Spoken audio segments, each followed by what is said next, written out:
Okay, here's the second video. Probably, I don't know, going towards 3. There's still 10 left. A couple hours later, there's Brownie in the 10. And I've built a Rasquache resting platform over here off the cover off of a fan. A big fan and some other stuff. Piece of padding. And I put some food down there. And it should be big enough. If Brownie gets on it, it'll probably sink or she'll knock all the food off. But if the ducklings ever get up there, they'll be able to rest on it. And I've built in such a way that predators can't get them from underneath. But all those the box slats there look like they're small enough to protect them. But anyway, it's sitting over here and semi-anchored so that it doesn't move. And it's going to rain. If it rains heavy tonight, they're all going to get washed down the creek anyway, so they don't stand a chance. They should be eating algae. That's the chance they got. But if they're washed down the river, it doesn't make any difference. And actually, in this part of the river, it doesn't make any difference what you do with them. You can probably adopt them. If you can catch them out of the river and take them home and adopt them, that's a better chance than they've got in this river, staying in the river, regardless of having Mom and Papa. And Paisan was around. He disappeared again, so I don't know where he went, but he was around when I came back down here.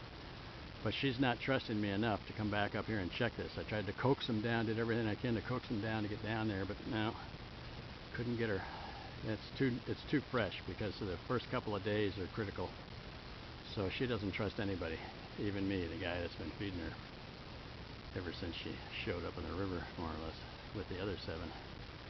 And some of the other ones were down there at Johnson Rest Area this afternoon on the way back when I saw her in the 10, first discovered the 10 hatchlings, and they were happy.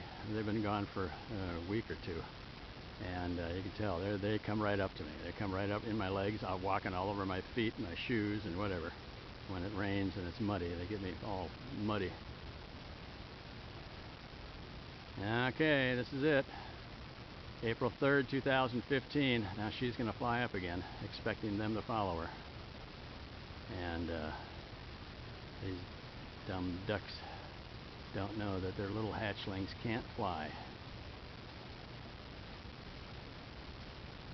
I'm going to wait. I'm going to take this until I see her fly up to the top.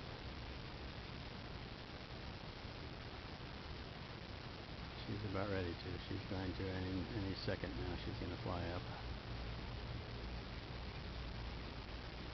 Because she knows they need a rest. There's one trying to get up on her back and she doesn't let it stay up there. She knows they need a rest, but she doesn't know there's no place for them to rest and she can't fly. So eventually, if she keeps doing this and watching them, she'll come back down here to this. I'm going back.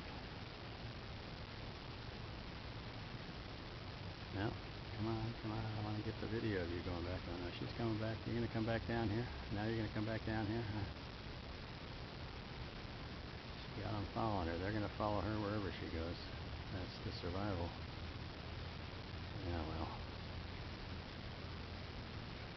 You need to come, well, maybe she'll get down here on her own if I leave, if I get out of here. Or if I just keep my mouth shut there. Yeah, there she did. Okay, so now I can end this video.